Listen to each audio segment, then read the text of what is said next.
নমস্কার বন্ধুরা, পলির রান্নাবান্নায় সকল বন্ধুকে স্বাগত। আজ শেয়ার করছি মুড়ির পাটিসাপটা। আমরা বাঙালিরা শীতে নানা ধরনের পিঠে, পুলি, নলেন গুড়ের পায়েস খেতে খুবই ভালোবাসি। তাই আজ একদম নতুনত্বভাবে মুড়ির পাটিসাপটা তৈরি করলাম। আপনারাও এইভাবে তৈরি করবেন, আশা করছি ভালো লাগবে। তাহলে চলুন কিভাবে মুড়ি দিয়ে আমি পাটিসাপটা তৈরি করলাম দেখে নেওয়া যাক। মুড়িটাকে আমি ঝেড়ে পরিষ্কার করে নিয়েছি, একটু ধুয়ে নেব ভালো করে, কারণ মুড়িতে বালি থাকে।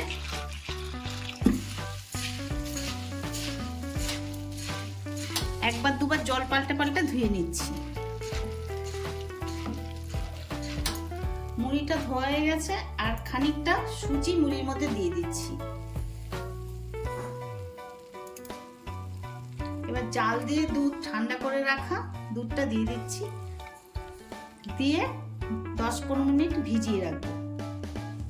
মুড়ি আর সুজিটা দুধের সাথে ভালো করে মিশিয়ে নিচ্ছি, নিয়ে আমি 10 থেকে 15 মিনিট ভিজতে দেবো মুড়িটা সুজিটা।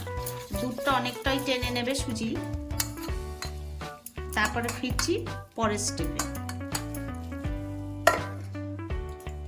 10-15 মিনিট পরে ফিরে এলাম। দুধটা টেনে নিয়েছে, সুজিটাও ভিজে গেছে। এবার মিক্সির বোলে দিয়ে আমি এটা পেস্ট করে নেব।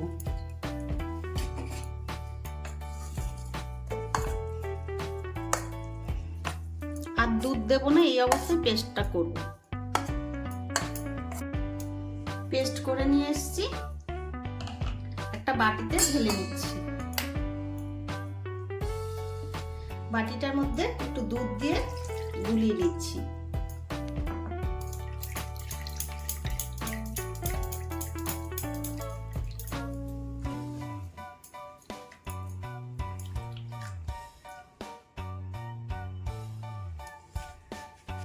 স্বাদ অনুযায়ী একটু লবণ দিয়ে দিচ্ছি, আর দিচ্ছি চিনি।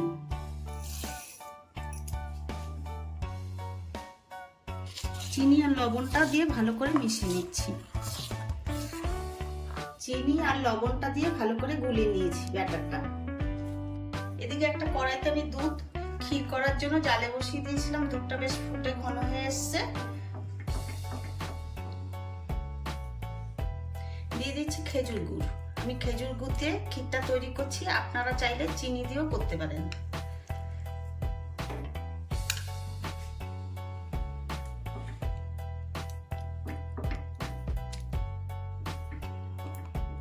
গুড়টা ভালো করে গলে যাক দুধের সাথে।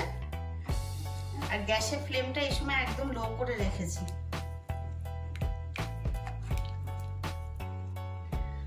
গুড়টা গলে গেছে।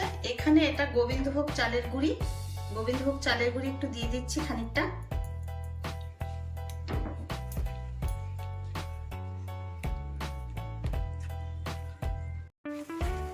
ক্ষীরটা হয়ে এসছে, দেখুন কড়াই দিয়ে ছেড়ে ছেড়ে আসছে। এবার গ্যাসটা বন্ধ করে দেবো। ক্ষীরটা পুরো রেডি। ক্ষীরটা ঠান্ডা হয়ে গেছে পরে একটা বাটিতে নিয়ে নিয়েছি, আর একটা বাটিতে আমি ঘি নিয়েছি। ঘিটা এখানে একটা চাটু বসিয়ে দিয়েছি, চাটুতে ঘিটা ব্রাশ করে নিচ্ছি। যখনই চাটুতে দেবেন একটু নাড়া দিয়ে নেবেন।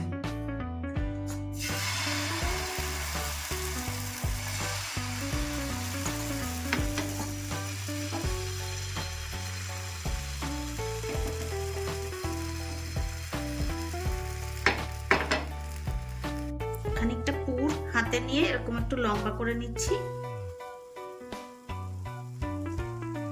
পিঠার উপরে দিয়ে দিচ্ছি। গ্যাসের ফ্লেমটা একদম লোতে রেখে পিঠেগুলো ভাজতে হবে।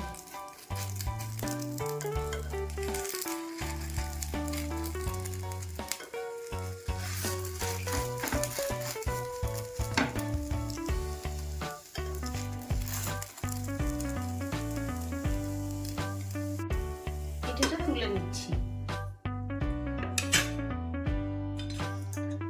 আবার একটা গোলা দেব, তার জন্য আবার ঘি ব্রাশ করে নিচ্ছি। যখনই একটা পিঠে হয়ে যাবে তখন আবার ব্রাশ করে নেবেন, ঘি বা তেল যাই হোক।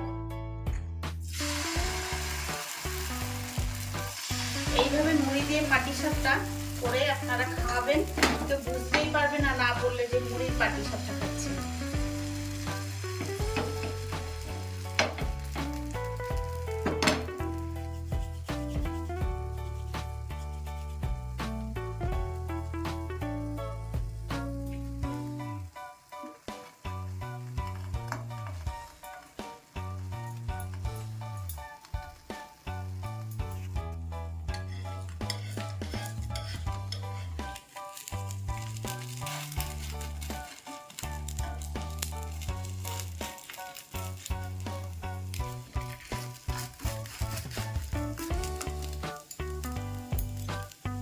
এই পিঠেটাও হয়ে গেছে, তুলে নিচ্ছি। আবার ঘি ব্রাশ করে দিচ্ছি। এইভাবে একে একে সব পিঠেগুলো আমি ভেজে নেব।